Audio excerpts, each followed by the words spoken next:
group of supporters, the hardest working people I've ever been associated with. And I'm so grateful to you guys. Thank you. And not just here in Florida. Not just here in Florida, but around the country. I love you too.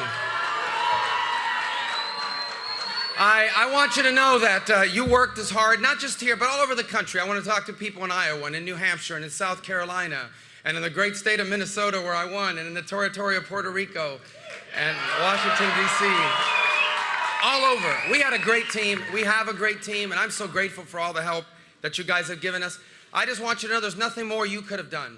You worked as hard as anyone worked. I want you to know we worked as hard as we ever could. But, well, America's in the middle of a real political storm, a real tsunami, and we should have seen this coming. Look, people are angry and people are very frustrated. It really began back in 2007, 2008, with this horrifying downturn. Don't worry, you won't get beat up at our event.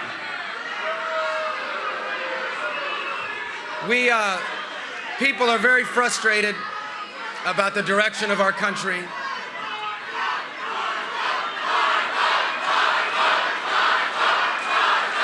Thank you. Thank you. People are frustrated. In 2007 and 2008, there was a horrible downturn in our economy. And these changes to our economy that are happening are disrupting people's lives. And people are very upset about it. And they're told that, people are angry, they're frustrated, they're being left behind by this economy. And then they're told, look, if you're against illegal immigration, that makes you a bigot. And if you see jobs and businesses leaving to other countries, you have no right to be frustrated. They see America involved in the world and Americans spending money and losing their lives. And they see that there's very little gratitude for all the sacrifice America makes. And quite frankly, there's millions of people in this country that are tired of being looked down upon, tired of being told by these self-proclaimed elitists that they don't know what they're talking about and they need to instead listen to the so-called smart people. And I know all these issues firsthand.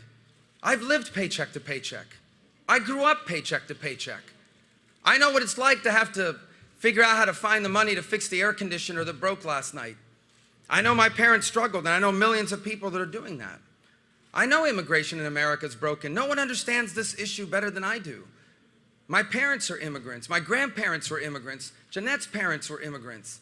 I live in a community of immigrants. I've seen the good and the bad and the ugly.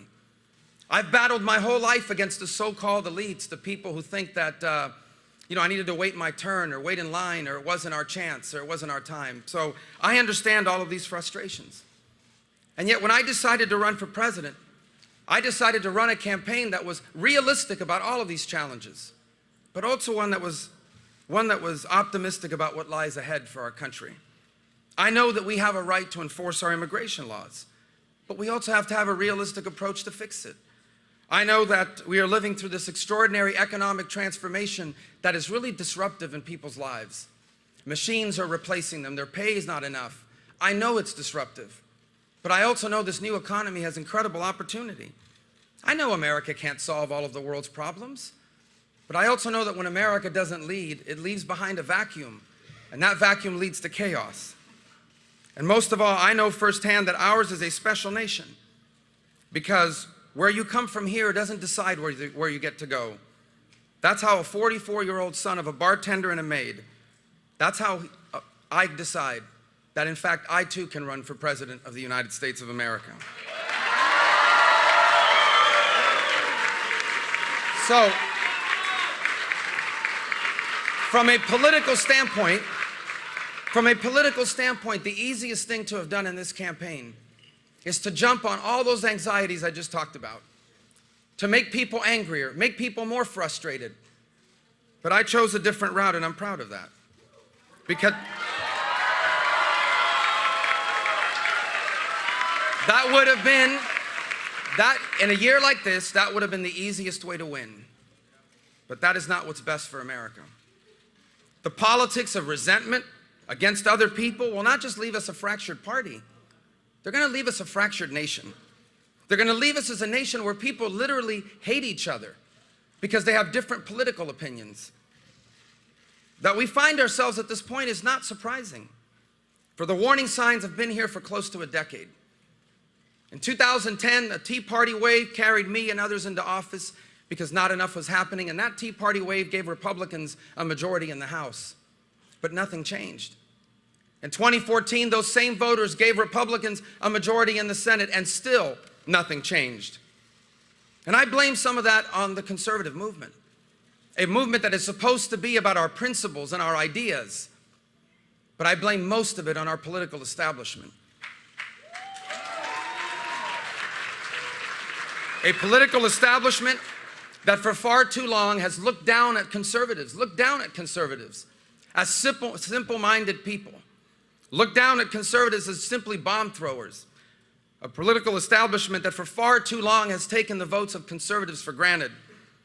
And a political establishment that has grown to confuse cronyism for capitalism and big business for free enterprise.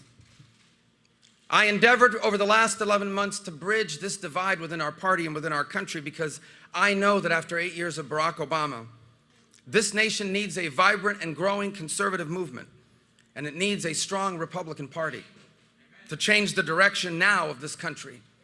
Or many of the things that are going wrong in America will become permanent, and many of the things that make us a special country will be gone. America needs a vibrant conservative movement, but one that's built on principles and on ideas, not on fear, not on anger, not on preying on people's frustrations. A conservative movement that believes in the principles of our Constitution, that protects our rights and limits the power of government. A conservative movement committed to the cause of free enterprise, the only economic model where everyone can climb without anyone falling. A conservative movement that believes in a strong national defense, and a conservative movement that believes in the strong Judeo-Christian values that are the formation of our nation.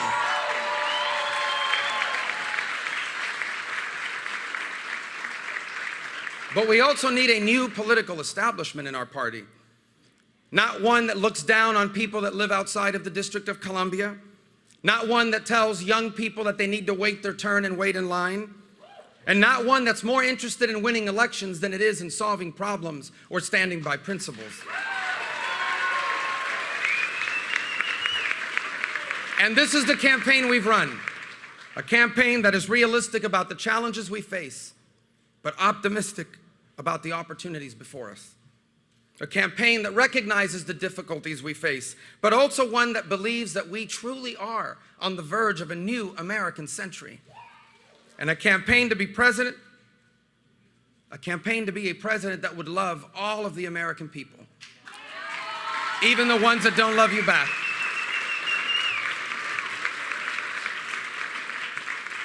This is the right way forward for our party. This is the right way forward for our country. But after tonight, it is clear that while we are on the right side, this year, we will not be on the winning side. I take great comfort in the ancient words which teaches us that in their hearts humans plan their course, but the Lord establishes their steps. And so yet, while this may not have been the year for a hopeful and optimistic message about our future, I still remain hopeful and optimistic about America.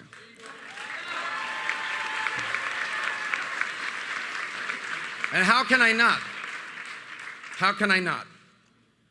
My mother was one of 7 girls born to a poor family. Her father was disabled as a child. He struggled to provide for them his entire life. My mother told us a few years ago she never went to bed hungry growing up, but she knows her parents did, so they wouldn't have to. She came to this country in 1956 with little education, no money, no connections. My parents struggled their first years here. They were discouraged. They even thought about going back to Cuba at one point, but they persevered. They never became rich. I didn't inherit any money from my parents. They never became famous. You never would have heard of them if I had never run for office. And yet I consider my parents to be very successful people. Because in this country, working hard as a bartender and a maid, they owned a home. And they retired with dignity. In this country, they lived to see all 4 of their children live better off than themselves. And in this country, on this day, My mother, who's now 85 years old, was able to cast a ballot for her son to be the President of the United States of America.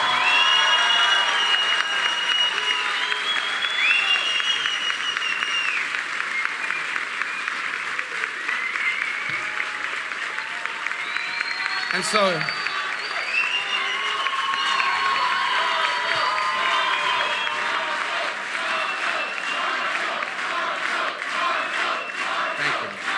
And so,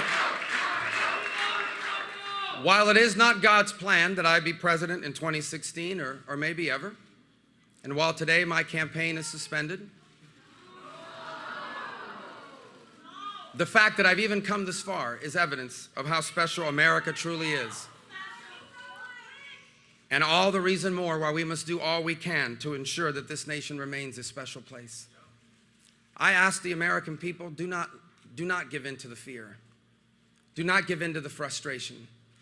We can disagree about public policy. We can disagree about it vibrantly, passionately. But we are a hopeful people, and we have every right to be hopeful. For we in this nation are the descendants of go-getters. In our veins runs the blood of people who gave it all up so we would have the chances they never did. We are all the descendants of someone who made our future the purpose of their lives. We are the descendants of pilgrims. We are the descendants of settlers. We are the descendants of men and women that headed westward in the Great Plains, not knowing what awaited them. We are the descendants of slaves who overcame that horrible institution to stake their claim in the American dream. We are the descendants of immigrants and exiles who knew and believed that they were destined for more and that there was only one place on earth where that was possible. This is who we are. And let us fight to ensure that this is who we remain. For if we lose that about our country, we'll still be rich and we'll still be powerful, but we will no longer be special. We'll keep fighting. And so I am grateful to all of you that have worked so hard for me. I truly am. I am grateful to my family, to my wife, Janetta, who has been phenomenal in this campaign.